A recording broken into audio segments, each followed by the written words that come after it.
civil military operation course. This particular course, you can see, didn't have a lot of reserve participation, but there was some here. Again, the campaign planning workshop course is another course that is still in the books. However, this is the course that we're not teaching in residence. And this is this is really the meat and bones of learning how to do campaign planning, learning how to really to see the strategic piece that JSAL sees us being in the middle of.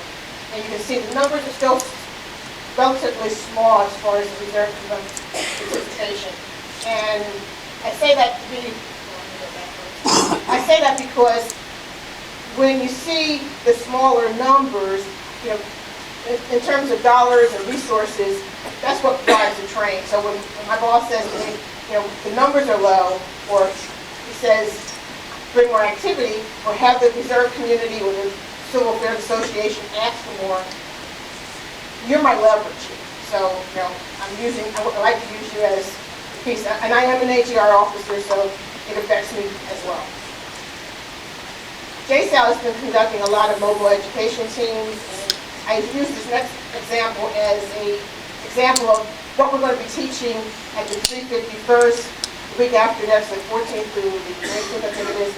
And basically what we're doing, we're partnering up with the Naval Postgraduate School and JSAL to present this 5-day course. So basically we're looking at jokes, we're looking at CMO, campaign planning, but we can tailor these programs to whatever level that you want to have.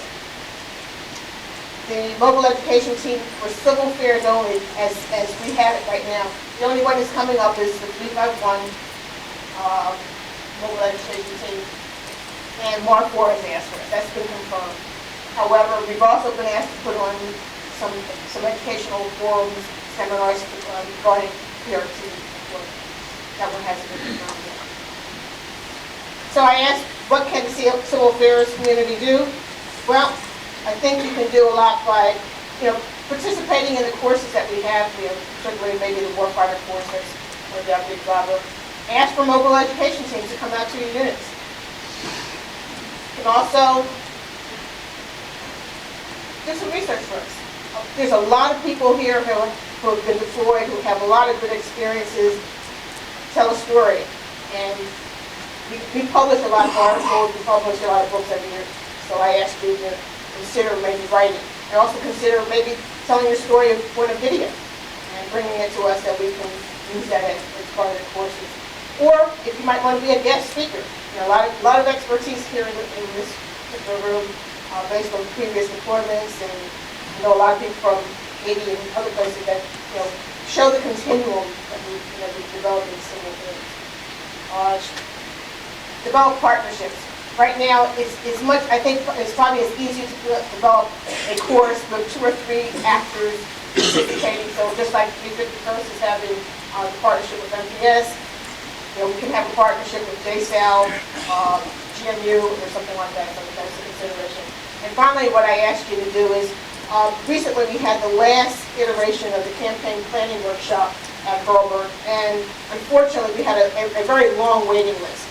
And there were I want to say about a half a dozen officers that didn't show up for the course. And I could have plugged somebody else in, so I just asked if you're not going to be able to attend, to just call ahead or let somebody else. So we can call somebody else next year.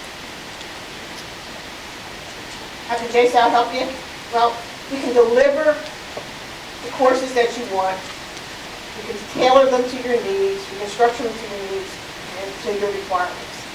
And we can ensure that the soldiers that come to our courses are certified that they can do what we say we can do what we need. I'll leave you with one final slide. Well, let me give you a website. You can't see it. It's secured at https at jsalpublic.socom.mil. And all the courses are listed there. There's also a segment that has the USASO's courses, the Air Force Special Operations courses. A lot of people know USASO's more so than even JSAL. We're trying to market ourselves a little bit more. Yeah, that's the eye test. And kind of like to leave you with this last slide.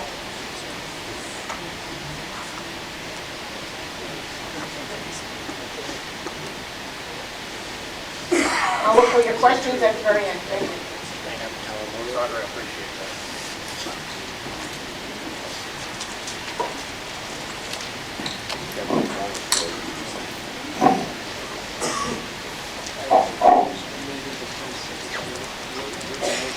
Okay, Bob Keeler's getting warmed up now, so he gets to stand by the shoot the moon slide.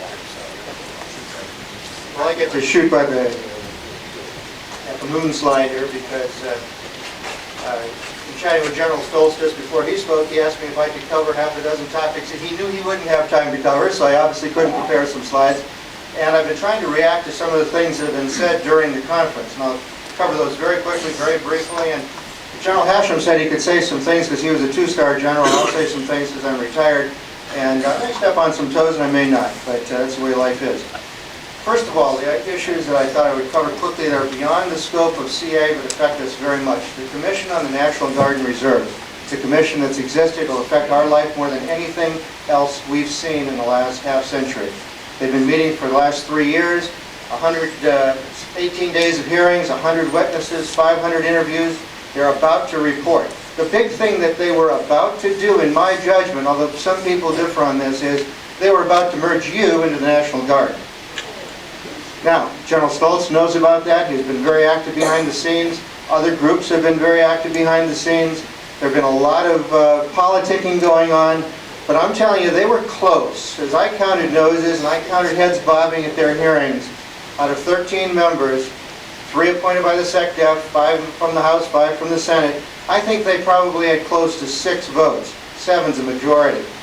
So I don't think after all is said and done they're going to do it.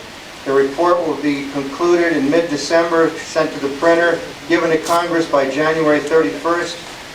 So we'll all know on 1st of February. But I think what they're going to do is simply recommend, in the interest of efficiency and cost, that future commissions, future groups, future congressional committees study the issue of potential merger of the Reserve and Guard components.